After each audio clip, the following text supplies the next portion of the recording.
Reciban cordiales saludos. Estamos en la video sesión de la semana número 2. La semana número 2 tiene por nombre biodiversidad. Y vamos a repasar, vamos a ver cuáles son las actividades integradoras que debemos hacer esta semana. Como siempre, como ya sabemos nosotros, son dos las actividades integradoras que debemos realizar. La primera actividad integradora recibe el nombre de ¿cómo son ellos? ¿Cómo soy yo? Para realizar esta actividad hace falta leer y entender las leyes de Mendel.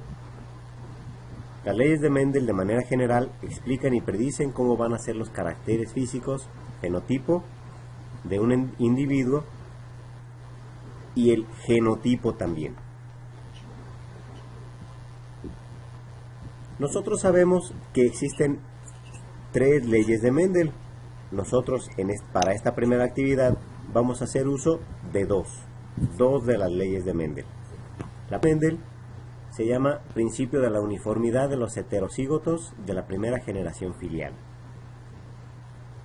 Establece la primera ley que si se cruzan dos razas puras, un homocígoto dominante con un recesivo para un determinado carácter, los descendientes de la primera generación serán todos iguales entre sí fenotípica y genotípicamente, e iguales fenotípicamente a uno de los progenitores, el de genotipo dominante.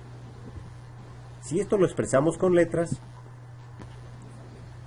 quedaría de la siguiente forma.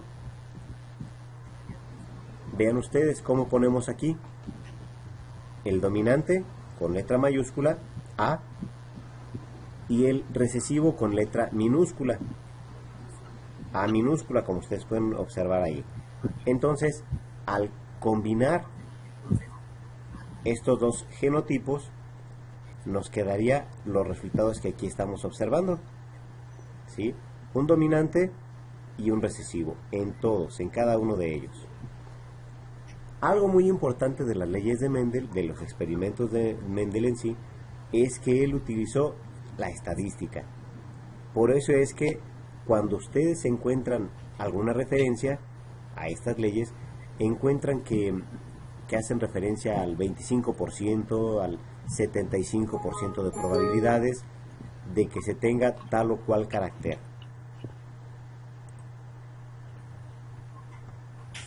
Para la segunda ley de Mendel, ley de la segregación de los caracteres en la segunda generación filial, esta ley establece que durante la formación de los gametos, cada alelo de un par se separa del otro miembro para determinar la constitución genética del gameto filial. Es decir, en la primera ley veíamos solamente homocígotos, es decir, si ustedes se fijaban, teníamos solamente en la parte superior en el cuadro dos A's mayúsculas y en la parte inferior dos A minúsculas. Aquí ahora tenemos heterocígotos, es decir, A mayúscula y minúscula en las dos partes. Al recombinarse, al mezclarse o cruzarse, ven entonces ahora las probabilidades que tenemos de que se hereden ciertos caracteres, ¿sí?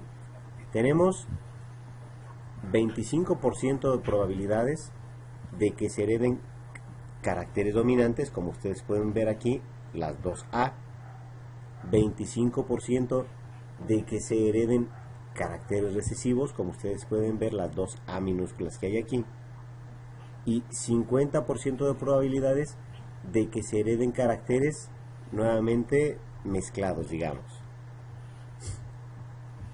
Al aplicar esta ley para realizar nuestro trabajo,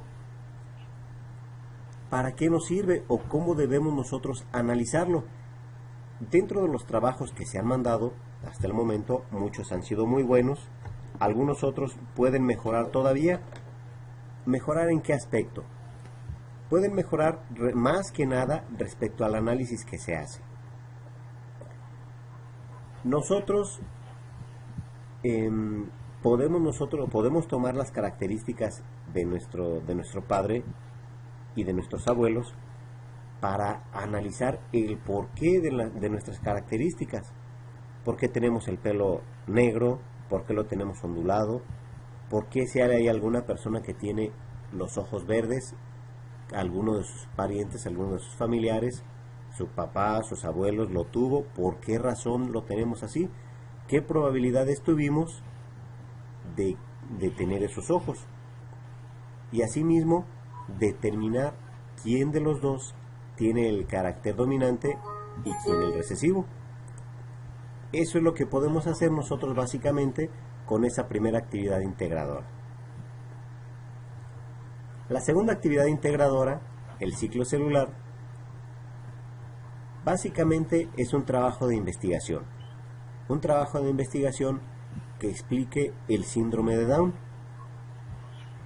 Cómo se genera, por qué se genera, qué es la trisomía 21, cuántos tipos de trisomías hay, cuáles son las características de las personas que tienen síndrome de Down, qué posibilidades de desarrollo tienen en la actualidad. ¿Sí? Entonces, eso es lo que hay que investigar. Hay mucho material. Por lo tanto, yo les recomiendo también, la mayoría de los trabajos que se han mandado han sido buenos, muy buenos. Solamente que muchas veces nos pasa, pues como estamos en la época de la información, que ahora nos perdemos en un mar de información. El problema antes era que no la había, era difícil encontrarlo. Ahora hay un exceso. Y con ese exceso, pues no decidimos cuál es la mejor y ponemos por lo tanto lo primero que haya.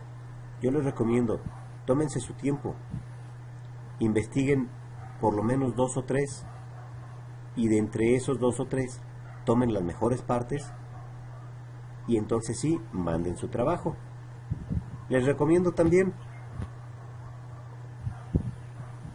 aquí nos pasamos un poquito, hay que seguir la estructura que dice la plataforma debe llevar el trabajo. Una portada, como primer paso, primer punto, una introducción, un desarrollo, conclusión y referencias. En la portada es muy importante siempre poner en qué módulo estamos, ¿sí? Qué unidad, qué trabajo estamos desarrollando. De todo esto hemos dicho ya que es un trabajo de investigación. ¿Sí? Por lo tanto, en la introducción y en el desarrollo no hay parte nuestra. ¿Por qué? Pues porque nosotros no estamos desarrollando un estudio directo sobre el síndrome de Down, pero en la conclusión sí, y es allí donde precisamente ha habido ciertos errores en los trabajos que se me han mandado. Las conclusiones normalmente se piden que sean personales, el punto de vista de ustedes, ¿sí? No sirve de gran cosa si ustedes me ponen conclusiones de grandes investigadores. No, de preferencia conclusiones suyas. Y las referencias. Aquí en las referencias también ha habido unos cuantos errores. Los errores más que nada es cómo poner las fuentes de información, precisamente cómo hacer referencia a ellas. Les recomiendo, desde que ustedes estuvieron en el módulo inicial, en el propedéutico, les recomendaron seguramente el código APA. Con el código APA ustedes se van a dar cuenta de cómo utilizar los datos de la propia fuente para correctamente hacer referencia. Entonces, eso es lo que les recomiendo, nada más. No ha habido gran problema. Respecto al máximo y el mínimo de cuartillas, la plataforma misma dice que 7 cuartillas como máximo y mínimo de 6. Me han mandado trabajos mucho más grandes, precisamente por el problema que les decía hace un momento. Hay un mar de información. Muchas veces entonces es tan buena la información, pues que no podemos decidirnos qué eliminar y que si es buena. Por eso es que me mandan toda esa información. Pero hay que tratar de hacer un resumen. Si hay que darnos un poquito más de tiempo y van a ver ustedes que no tendrán ningún problema y obtendrán la más alta calificación.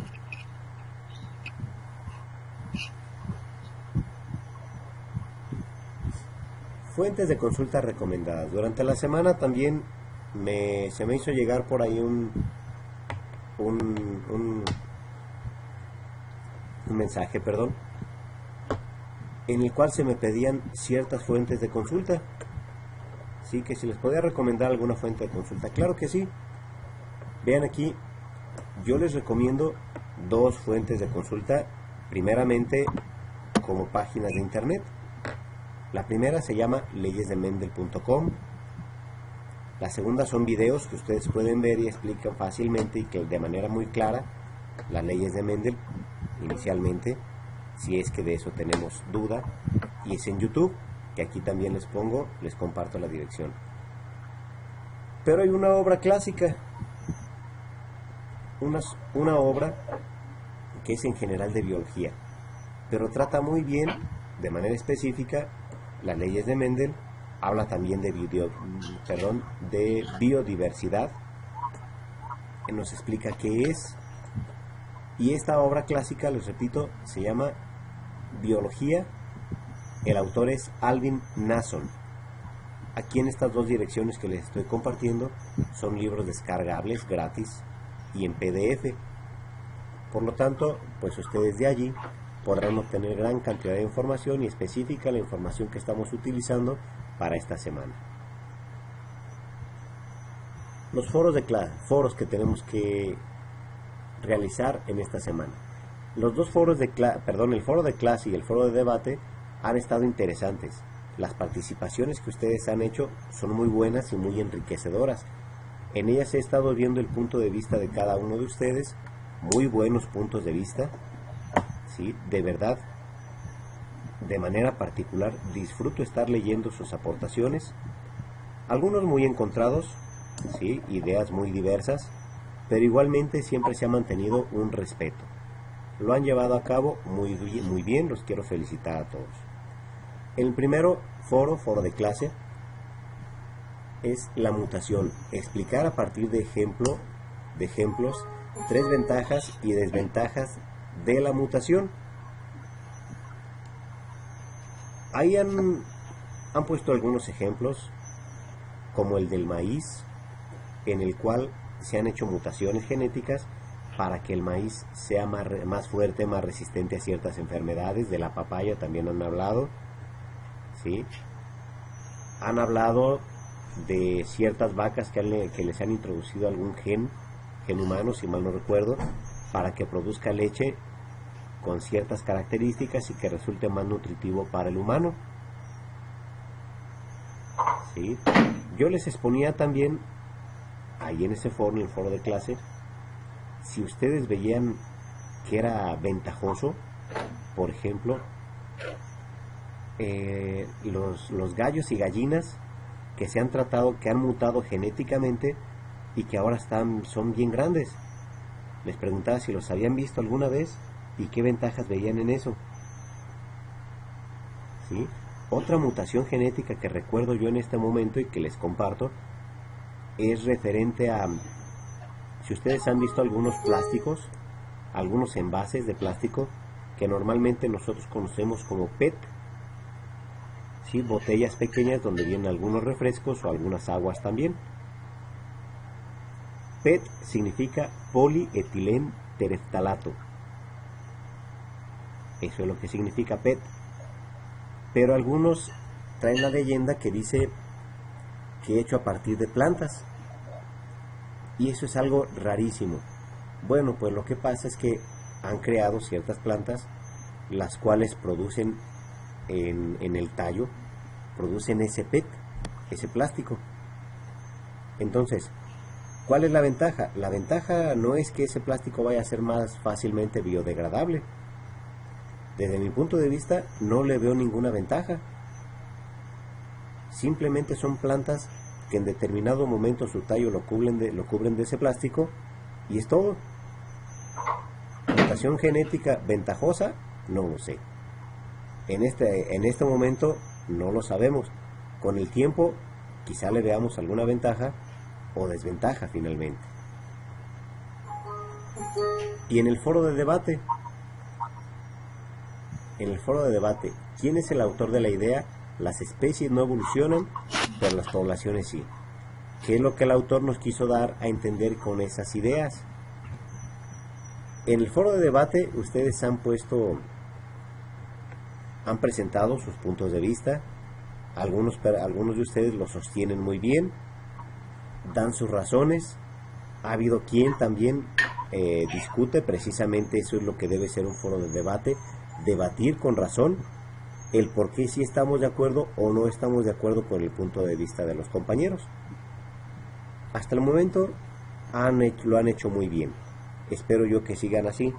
Los compañeros del equipo 2 también los han sabido guiar muy bien, por lo cual los quiero felicitar. De esa manera, estoy seguro, no tendrán ustedes ningún problema con obtener las más altas calificaciones. Y pues llegamos finalmente, compañeros, al punto de dudas y comentarios. Adán, ¿alguna duda, algún comentario? Inés, buenas noches. Buenas noches, profe. Buenas noches, Inés. ¿Alguna duda, algún comentario? Ay, profe, estoy tratando de hacer mis actividades, o más bien las estoy haciendo. Llego bastante tarde a su pobre casa por el trabajo, lógicamente. Sí, claro. Ahorita, como ve, apenas entré a la sesión porque voy llegando. A veces llego un poquito más tarde, pero creo que está claro en cuanto a la actividad de el ciclo celular, leyendo las instrucciones. Me pareció claro. Toda la semana creo que divagué un poquito buscando mucha información, me satisfizo de información, y hoy leyendo las instrucciones nuevamente de la actividad, creo que me debo de centrar más en el ciclo celular que en la enfermedad en sí. Así es, muy bien. Entonces, muy bien, Inés.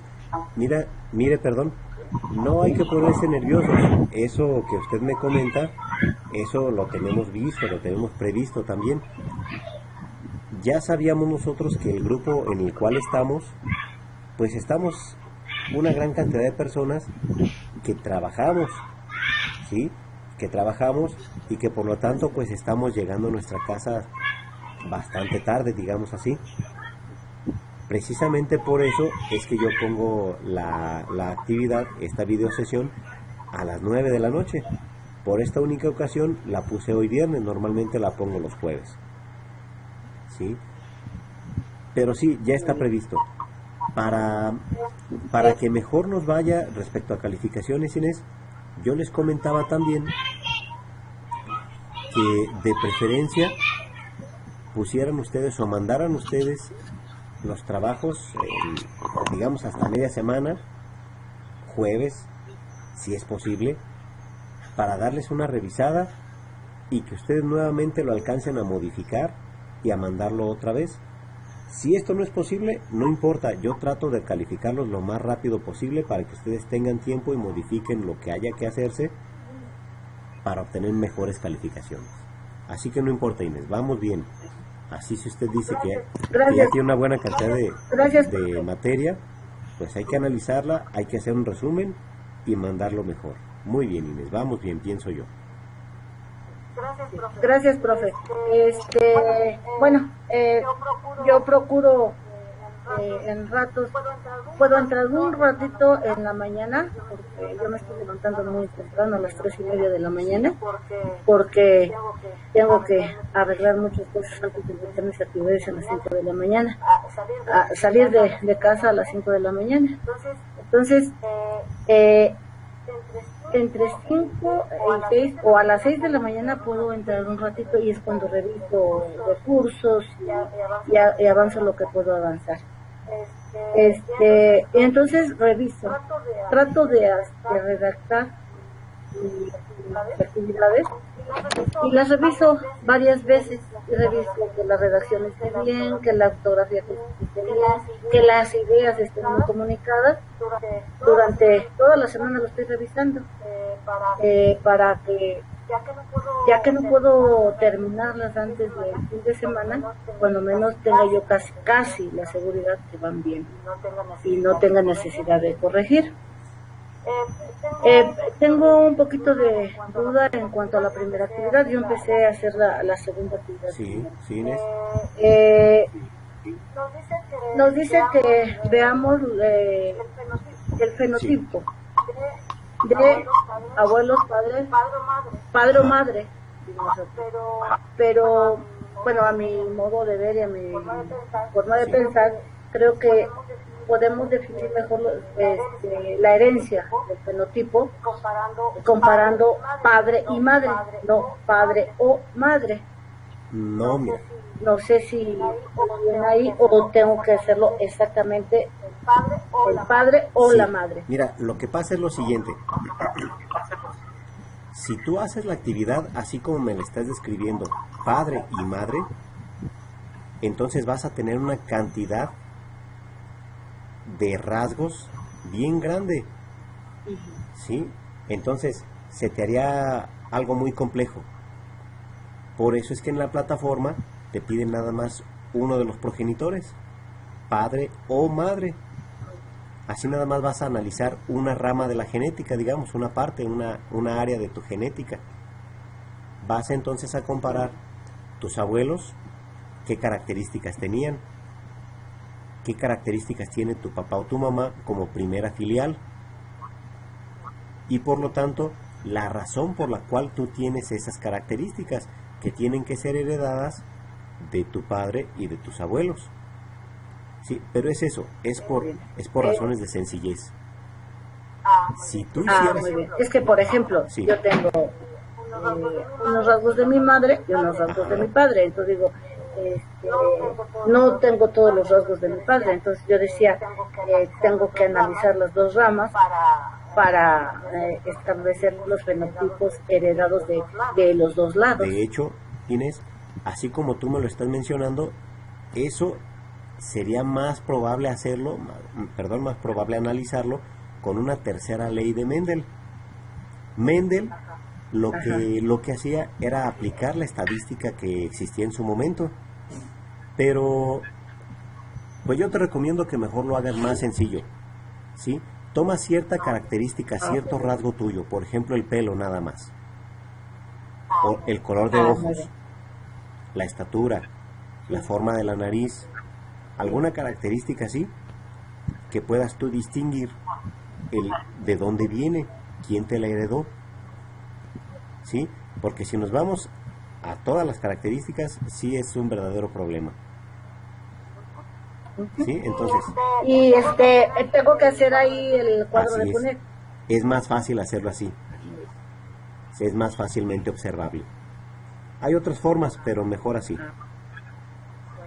¿sí? Bueno, Muy bien. muy bien. Eso me aclara. Correcto, qué bueno que así sea.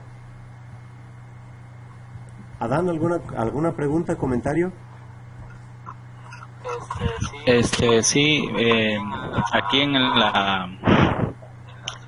las instrucciones para hacer la actividad Sí. 1 dice que usemos el fenotipo cabello, complexión Sí. y talla. Entonces mi duda es un cuadro para cabello, un cuadro para complexión y un cuadro No. para talla. No. Esas tres características que me estás mencionando, tú las tienes que observar cómo eran en tu abuelo, cómo eran en tu abuela. Después de esas características, cómo fueron las características de tu papá o de tu mamá, dependiendo de qué elijas, ¿sí? Y posteriormente, cuáles son tus características, y así puedes tú observar quién de ellos te la heredó, tu abuelo, tu abuela, ¿sí? Muy Ok. bien. Entonces, más que nada, sería un cuadro para tu abuelo, un cuadro para tu abuela, un cuadro para tu papá o tu mamá, y finalmente un cuadro tuyo con tus características. ¿Sí? Ujú. Muy bien. Sí.